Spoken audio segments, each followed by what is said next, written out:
Então, boa noite. Eu não consigo ouvir nenhum som de vocês, mas eu espero que vocês estejam me ouvindo bem. Queria agradecer o convite, né, para poder estar aqui essa noite falando com vocês. Eu acredito que nós estamos vivendo um momento histórico muito importante. Talvez tenha sido a primeira vez na qual uma pessoa proibida de dar uma conferência, né, de se colocar publicamente por perseguição política, tenha conseguido driblar isso, né, utilizando a tecnologia virtual. Né? Então, eu estou muito contente que isso tenha sido possível. Queria agradecer bastante a organização do evento por ter possibilitado isso. Eu preparei um texto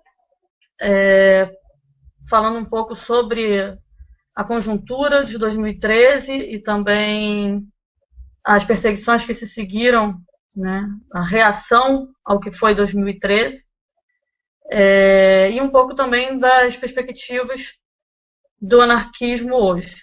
Né.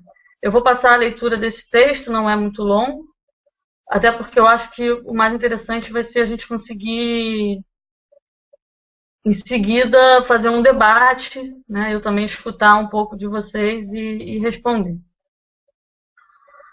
Então, passo a leitura do texto. Junho de 2013. O que houve? Em 2013, vivemos um levante popular no país. Milhares foram às ruas exigindo reais modificações sociais. Vimos se espalhar a indignação, o ódio ao Estado opressor, a luta por saúde, moradia, educação, o confronto direto com o capitalismo, com os monopólios dos transportes públicos, com o ataque a bancos e a resistência aos agentes do Estado e demais órgãos da repressão.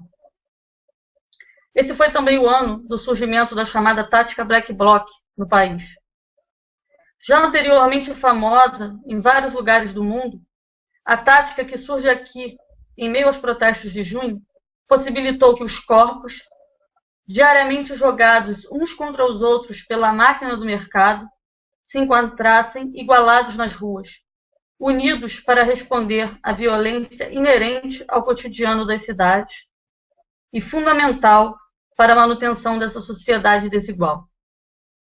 Aprender a resistir, desafiar o monopólio da força destrutiva estatal e lembrar ao próprio povo e ao Estado que o oprime de onde deriva o poder.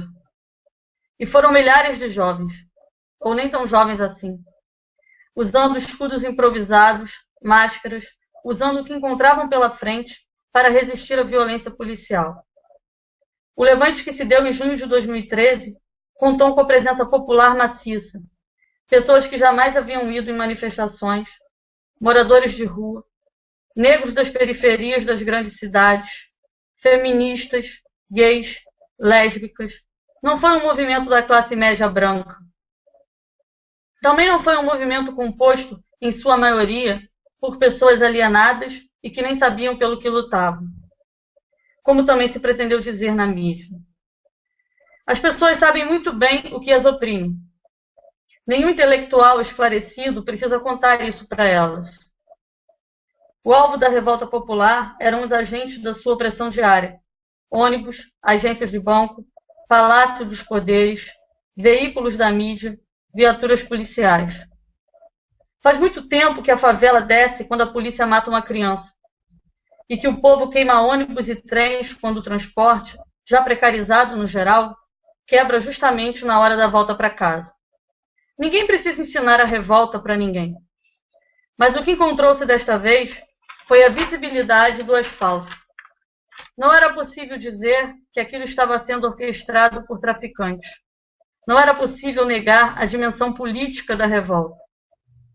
Uma grande camada da população estava lá, estava vendo, e a quebra do monopólio da informação que a internet produziu permitiu que as imagens fossem mostradas diretamente, e que uma boa parte da população participasse da edição da história, e não fosse somente espectadora.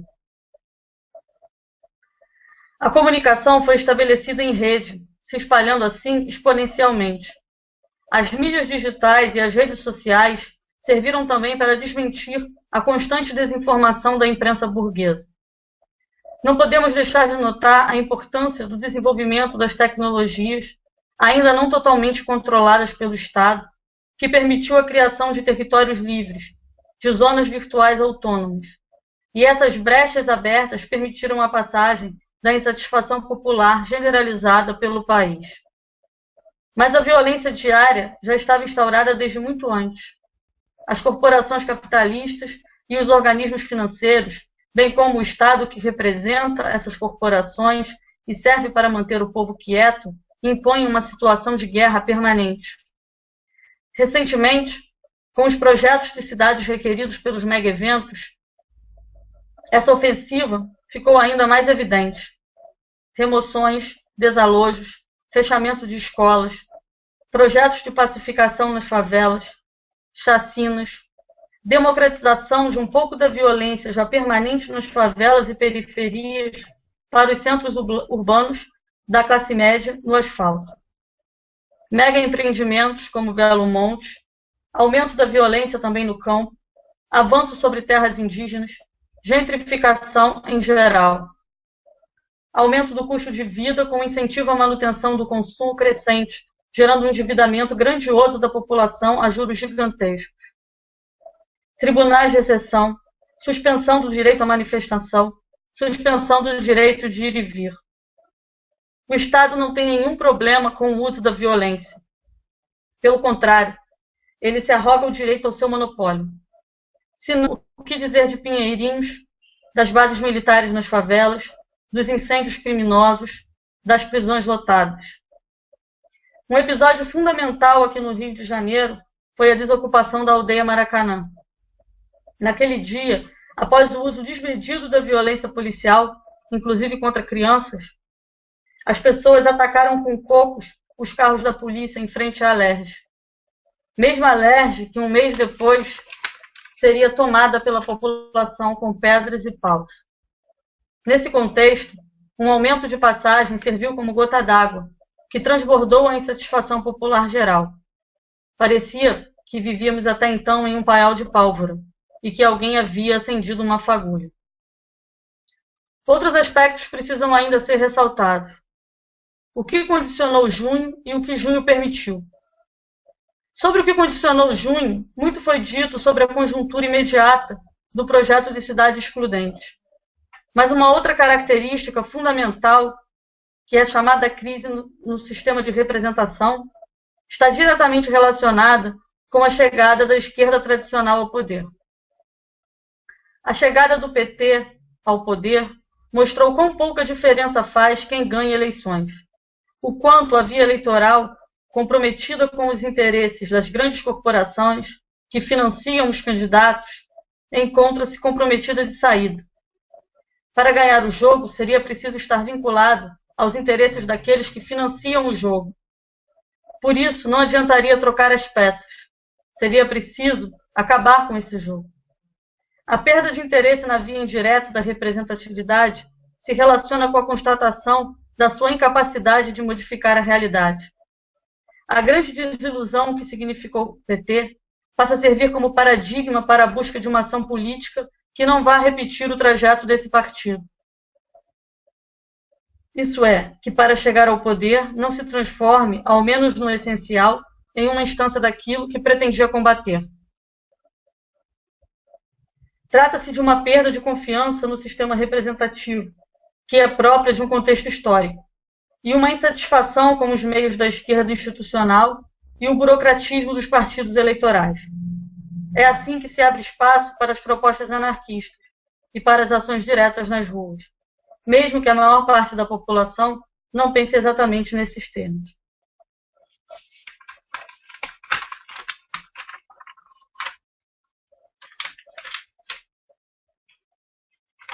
O que o sistema eleitoral faz é tentar canalizar toda a participação política de um indivíduo na sociedade a qual pertence para uma votação em uma sigla. Só isso. Você vai lá e vota de 2 em 2 anos. E isso, dizem, faria com que vivamos em uma democracia. Ora, isso é obviamente falso. Você transforma assim o cidadão em um consumidor de candidatos. E você cria uma sociedade alienada das próprias decisões que constituem o seu modo de vida. Mesmo para aqueles que não se dizem anarquistas, nunca se disseram, não defendem esta posição, esta é uma verdade concreta do momento histórico que vivemos. E por isso, talvez, o anarquismo encontre condições para se desenvolver hoje. Por isso, temos tantos ouvidos atentos. Há, de fato, um ganho político nessas experiências, independente do que venha a ocorrer daqui para frente. Existe um ganho político para a nossa sociedade, um amadurecimento, um empoderamento que não nos pode mais ser tirado. Esse ganho, inclusive, não pode ser tirado por nenhuma criminalização ou perseguição política, embora seja isso o que se tente fazer nesse momento. Nós vivemos em uma sociedade que nunca teve uma revolução popular. As mudanças que tivemos foram todas herdadas, mantendo no poder uma mesma oligarquia. O que houve no ano passado, o que ainda está havendo hoje, foi profundamente educativo. Todo esse processo que estamos vivendo é histórico. Nossa sociedade não é mais a mesma. Aprendemos muito, e esse aprendizado não pode mais ser tirado. Agora eu vou falar um pouco da reação ao que foi 2013. Falar de junho de 2014. Era preciso parar a revolta. Era preciso garantir a Copa do Mundo.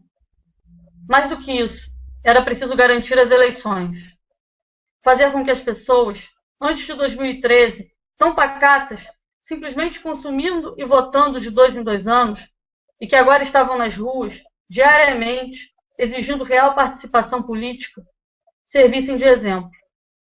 Essa efervescência social colocava em risco o lucro de grandes corporações capitalistas e a manutenção da falsa paz entre as classes que permite o livre exercício do poder de opressão pela classe dominante. A Copa do Mundo se aproximava e as manifestações voltaram a crescer. A passagem havia aumentado novamente. E é aí que o espetáculo precisava ganhar peso, pois as armas usuais não estavam surtindo o efeito esperado. A primeira grande arma da reação, como se sabe, foi a manipulação midiática, o discurso repetido à exaustão sobre vândalos infiltrados, que, surpreendentemente, não estava surtindo completamente o efeito esperado na opinião pública. Mas o pânico precisava ser instaurado.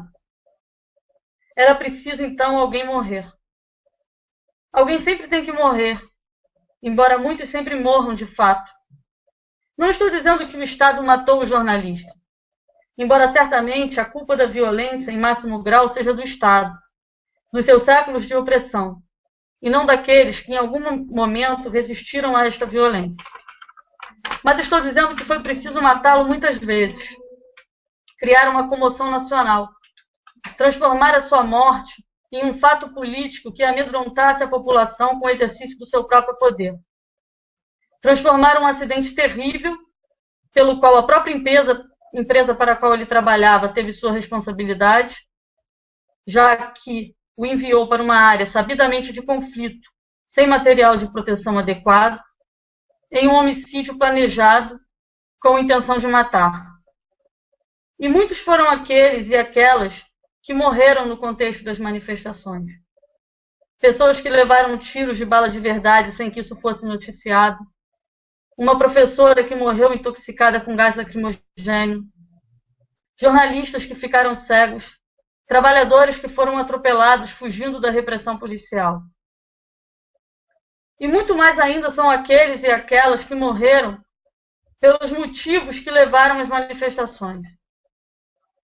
Aqueles e aquelas que morrem todos os dias nas favelas, nas periferias, nas filas de hospitais, vítimas da violência e da tortura policial. Mas subitamente pareceu que isso jamais tinha ocorrido. Aquela teria sido a única morte desumana da nossa sociedade inteira. Pelo menos a única que a mídia já tinha ouvido falar e noticiado. Pediam-se finalmente as cabeças dos culpados. O circo estava feito. E esse foi o pano de fundo necessário à nossa criminalização e consequente prisão. E então aconteceu. Sabe-se todo o tempo que pode acontecer, mas não se acredita. Um belo dia, o Estado invade a sua casa e tenta tomar a sua vida de você.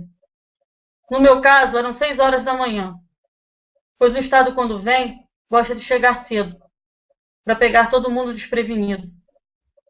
Minha porta foi derrubada pela Polícia Civil, pela Core. Eu estava dormindo, meu companheiro foi algemado, e minha prisão foi declarada. Estranho ritual esse, que permite a um ser humano dar voz de prisão a outro. Você está presa, e disso muito deve se seguir. Você passa a estar sob a tutela do Estado. Não pode sequer mais ir ao banheiro sozinho. Não tem mais direito de falar com a sua filha. É como se fosse um encantamento. É claro que o que o garante que o ato de fala seja bem sucedido nesse sentido não é nenhum superpoder dos agentes do Estado. São as armas que eles apontam para você, enquanto cinicamente demandam que você, completamente desarmada, fique calma. Você é uma pessoa perigosa, foi o que me disseram. Por isso a violência. Os agentes do Estado acreditam bastante no Estado que eles servem. Eles queriam o meu celular. Tentei acessá-lo no banheiro. Avisar alguém que eu estava sendo presa.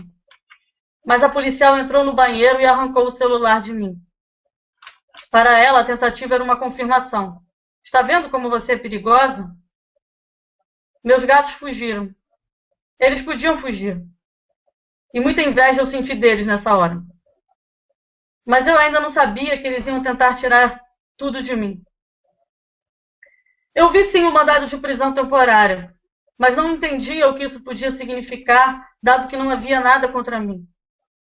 Sei apenas que o mandado de busca e apreensão eles não tinham, e que ainda assim a minha casa foi totalmente revirada. Na cidade da polícia, não nos deixaram falar com nossos advogados. Só depois que acabasse a operação. Embora também ainda não soubéssemos disso. Acho que foram 2 horas na solitária até sermos chamados para o depoimento que não daríamos. E só então a possibilidade de dar um telefonema. Uma coisa que se aprende rápido na cela. Perde-se a noção de tempo. A noite na solitária da DRCI foi a mais difícil. Sem lugar para sentar, muito menos para deitar. Só o boi no chão, que quando se dá descarga, alaga a cela toda. Descarga, aliás, que precisa ser dada pelo carcereiro. E a cada momento nós víamos chegar mais companheiros, sem saber quantos ao total haviam sido presos. É muito melhor perder espaço na solitária do que ficar só, com apenas uma janelinha. Ficar só é desespero. Ficamos 3 na mesma solitária, cercadas pelos companheiros que lotavam as demais solitárias. De repente, alguém começou a cantar a Internacional, e nos tornamos uma só voz. Nenhuma ameaça, luz cortada, impedimento da visita dos advogados nos fizeram parar. Quando gritaram poder para o povo, ficou claro o quanto fazia sentido estar ali. O quanto a nossa luta é a mesma de tantos que se rebelaram em tantas outras épocas, em tantas ditaduras e apartheids, declarados ou não. No dia seguinte, nós fomos levados algemados para Bangu, onde ficamos isolados dos outros presos. Lá eu permaneci por 13 dias. Passei frio, fome, fui atacada por mosquitos, sofri tortura psicológica, presenciei tortura muito piores nos outros presos, os chamados presos comuns. Nada do que passei pode ser comparado ao que passam as demais presas de Jericinó. Lá, esquecidas, isoladas, as verdadeiras presas políticas da nossa sociedade desigual. Estar presa é ser lembrado o tempo todo que você não tem direitos, que você não é nada. Você estar presa significa, a partir de agora, você não é mais um ser humano. Você é escória. Tudo é permitido, tudo é justificado contra você. Mãos para trás e cabeça baixa. Não encare seu opressor de frente. Incorpore a submissão. O sistema prisional leva ao extremo aquilo que o sistema pedagógico da nossa sociedade já legitima.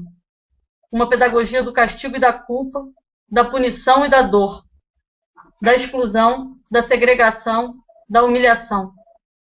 Por isso é, antes de tudo, toda uma sociedade que é cúmplice da existência de lugares como aqueles. A única atividade permitida para as presas no presídio é assistir cultos pentecostais, nos quais são ensinadas que a única esperança para elas é a salvação divina, nos quais são culpabilizadas por estar ali e ensinadas a se conformar diante de um Deus que pune, de um Deus que é a imagem e semelhança do Estado patriarcal. Todo o poder emana do povo, para o povo e pelo povo, devendo sempre ao povo retornar.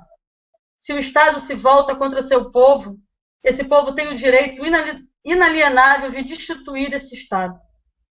Assim, as sociedades democráticas nascem, legitimando a possibilidade da revolução, sempre que o pacto social, pelo qual supostamente o povo transfere seu poder ao Estado, for rompido, e o Estado não mais corresponder aos anseios da vontade coletiva. As sociedades democráticas fazem isso porque surgiram de uma revolução. E nada melhor do que legitimar a sua própria origem. Lembrando sempre que foi sobre o sangue das cabeças decepadas dos nobres que se pôde impor, se não como realidade, ao menos como valores, a igualdade, a fraternidade e a liberdade. Que depois disso tudo, uma elite tenha continuado detendo os meios do Estado para a manutenção de seus privilégios, opondo assim claramente o Estado à sociedade, não pode esconder a origem histórica revolucionária das democracias modernas. Não quero dizer com isso que os ares desta revolução tenha realmente algum dia chegado por aqui. Mas se ainda hoje menos de 10% da população retém os meios de produção, as propriedades e o lucro sobre o que é produzido, como falar em democracia sem sentir vergonha? Como fingir não ver que é sobretudo o poder do povo o que o Estado, que representa os interesses da elite econômica, pretende evitar?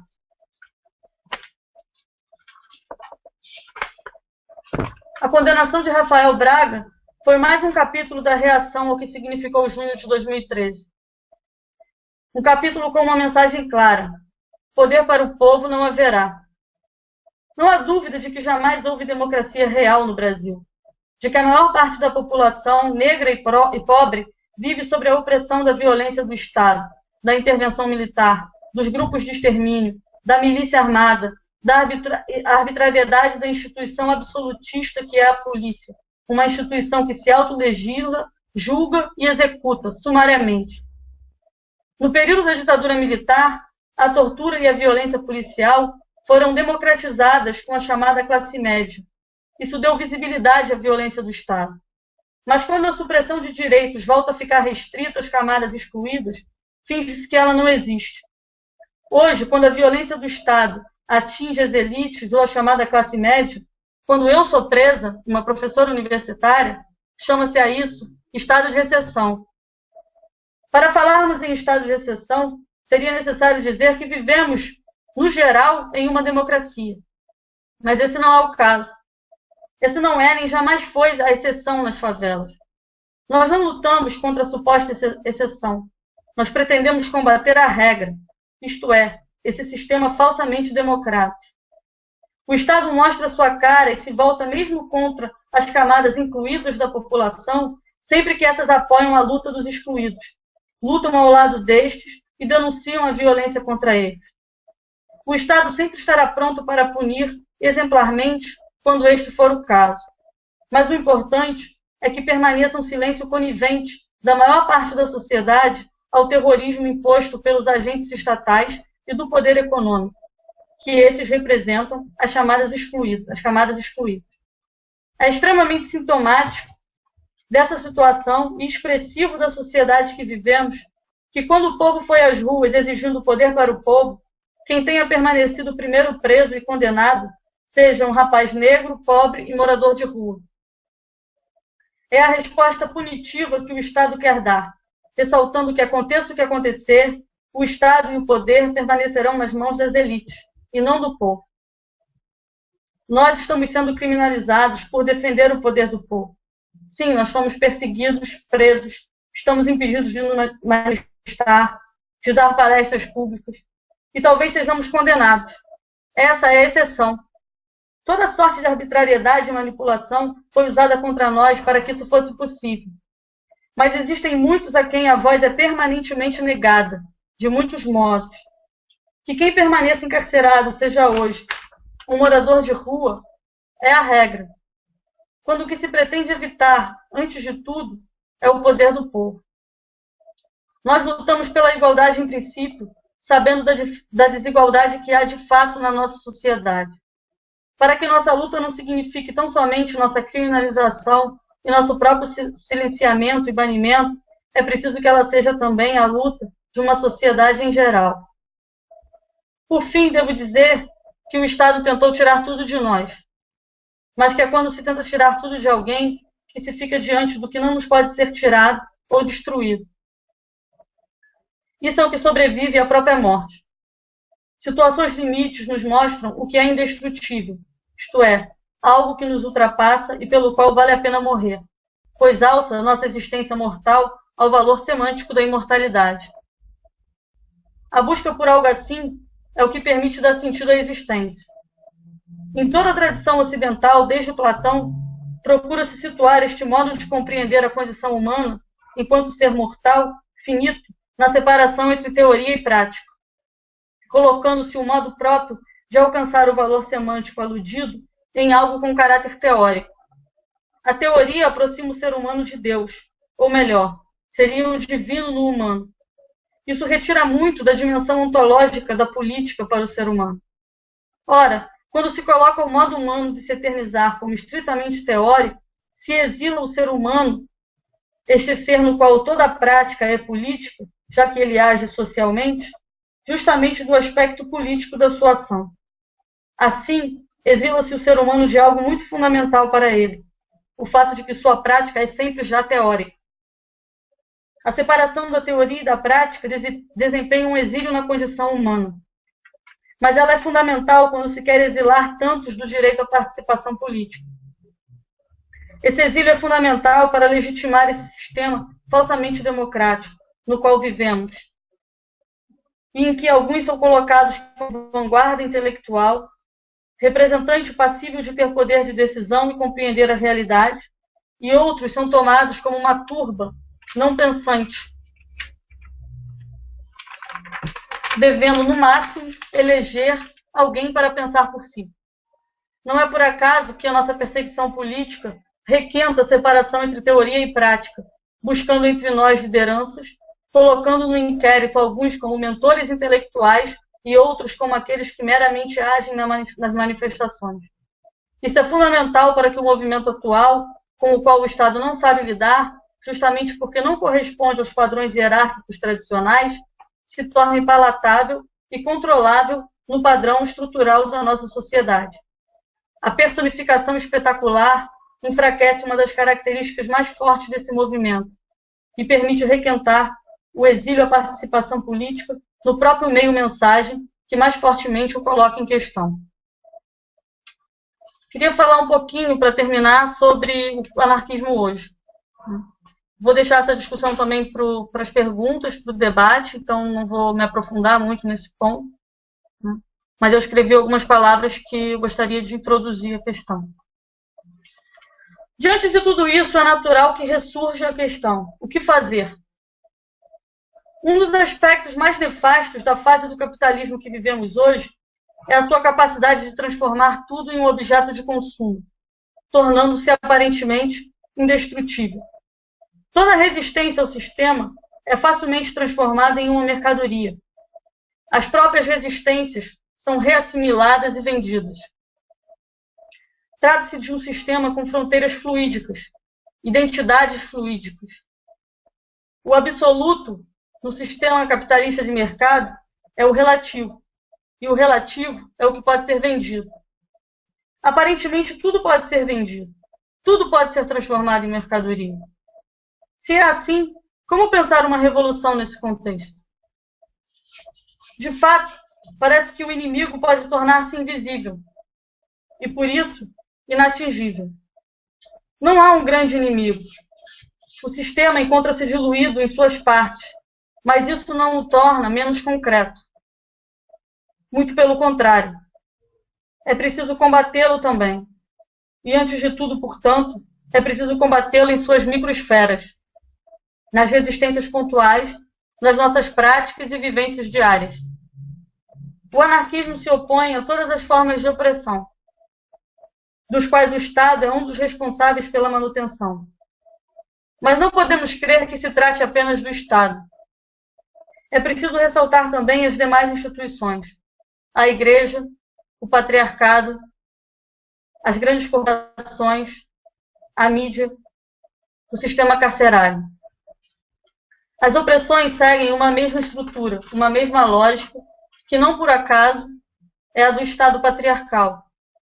Por isso, combater esse Estado é também combater essa estrutura. Não será possível acabar com o Estado enquanto essa estrutura se manter. Ao contrário, é essa estrutura que mantém o Estado. Por isso, nossa luta é uma luta, antes de tudo, diária. É uma luta de construção e de empoderamento pela ação direta na base da sociedade.